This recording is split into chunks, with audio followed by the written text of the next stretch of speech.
morning students. Good morning students. Let us start chapter 12 poem class 5th English है ना। ये poem an elegy on the death of a mad dog. ये एक mad dog पे poem है, शोक गीत है जिसको कह सकती है, शोक कविता कह सकते हो है ना।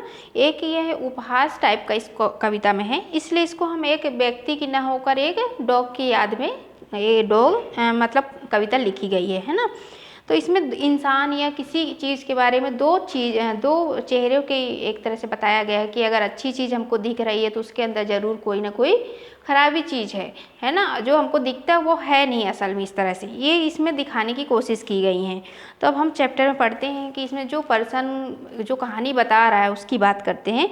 Good people all of every sort give ear and to my song. इसमें जो पर्सन बता रहा है इस मैड डॉग के बारे में कहानी जो बोल रहा है तो कहता है कि अच्छे लोग हो, भले लोग हो और हर लोगों से मतलब क्या कहते हैं कि हमारी इस पोएम को सुनो, इस तरह से वो गुजारिश करता है। And if you find it wondrous short it can not hold you long. और कहता है कि अगर ये थोड़ा सा भी आपको क्या लगे हैरानी वाली, ये थोड़ा सा भी छोटा सा चीज़ लगे, इसमें छोटी लगे, तो ये आपको ज़्यादा देर तक नहीं रख सकता है, यानी कि आप इस पोएम को ज़्यादा देर तक नहीं पढ़ोगे। इन आइलिंगटन देयर वाज अ मैन। आइलिंगटन कहाँ है? लंदन में एक जगह है, वहाँ पे जहाँ पे ये मैन की स्टोरी है और ये वहाँ पे रहता था। ओ वूम द वर्ल्ड माइट से, तो जो जिसके बारे में लोग कहते थे, क्या कहते थे? That still a godly race the he run when year he went to pray. हर कोई जब भी जो भी उसको देखता था, जब वो पूजा वगैरह करने जाता था तो हर कोई उसको देख के यही कहता था कितना धार्मिक, कितना अच्छा इंसान है, उस इंसान के बारे में है ना। A kind and gentle heart he had, उसके पास कैसी है दिल? दयावान है, कोमल है, ऐसी उसके पास दिल है, अच्छा इंसान है, ऐसा वो लोग समझते थे पूरे जो भी देखा करते थे। टू कम्फर्ट फ्रेंड्स एंड फो, वो इंसान कैसा टाइप का था? जेंटलमैन था, काइंड था, कोमलता थे उसके अंदर। और वो यहाँ तक कि अगर उनको भी फ्रेंड तो फ्रेंड हुआ करते थे, लेकिन अगर कोई दुश्मन है तो उसको भी वो फ्रेंड बना लेता था, इस तरह का वो इंसान था। The next every day he clad when he put on his cloth. और वो अगर अपने मतलब कि अगर कपड़े वगैरह कुछ पहन रहा है और दूसरे को उसकी ज़रूरत है, उसके पास नहीं है, बिना कपड़े के है, तो उनको ये देने की कोशिश करता, मतलब उसको भी देता था। जो अपनी ज़रूरत की चीज़ें इसके पास है और दूसरे के पास नहीं है तो उसको भी ये इंसान देता था। And in that town a dog was found, और उसी टाउन में वहाँ एक डॉग भी रहता था। वहाँ पे देखो कैसे, as many dogs there be, हालांकि वहाँ पे और भी डॉग हुआ करते थे, जैसे बोथ मैन गर्ल मतलब मिक्स डॉग जो हो, पप्पी वेल्प एंड हाउंडेड शिकारी और छोटे डॉग, इस तरह के सभी आवारा and curs of low degree, यानी कि जो आवारा घूमते रहते हैं, ये सारे डॉग वहाँ पे पाए जाते थे है ना। लेकिन क्या हुआ, इस नगर में वही एक मतलब उस डॉग जो बात की जाए वो डॉग भी इसी नगर में पाया जाता था। This dog and man at first were friend, शुरू में तो ये डॉग और जो ये इंसान थे दोनों फ्रेंड थे, लेकिन but when a pique began, लेकिन कुछ ही दिन में उन दोनों में लड़ाइयाँ शुरू हो गई। The dog to began some private end when mad and bite the man.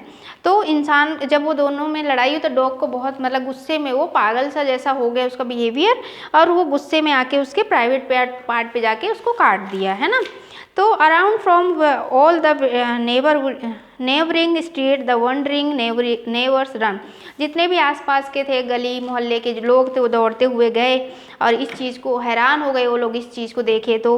And so the dog had lost his beats to beat a so good a man, और वो लोग आपस में क्या कहने लगे, कसम खाने लगे कि ये जो डॉग है, कसम खा के कहते हैं कि मतलब कि ज़रूर ये डॉग जो है पागल हो गया है, उसके सब जो मानसिक बुद्धि है वो अब नहीं है, इस तरह के वो आपस में बोलने लगे। The wound it seemed both सोर एंड सैड, जो वाउंड थे उसके जख्म थे, इतने तेज़ जख्म थे जैसे वो बचेगा ही नहीं, उसके इतना मतलब दर्द तो था ही सब, लेकिन बचने के चांसेस भी नहीं, इस तरह के उसके घाव को देख के लोगों में इस तरह की फीलिंग्स आई। To every Christian eye and while they swore the dog was mad they swore the mad would die, man would die.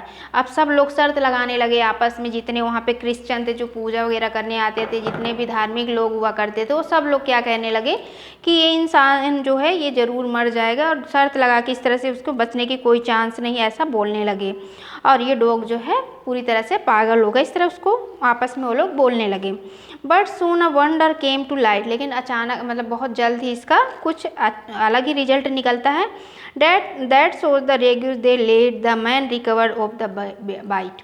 अब वो उस घाव से वो इंसान जो है रिकवर मतलब ठीक हो जाता है, ठीक है। The dog it was that die, लेकिन क्या होता है डॉग को, डॉग मर जाता है, यानी कि इंसान बच जाता है जिसको काटा होता है और डॉग मर जाता है।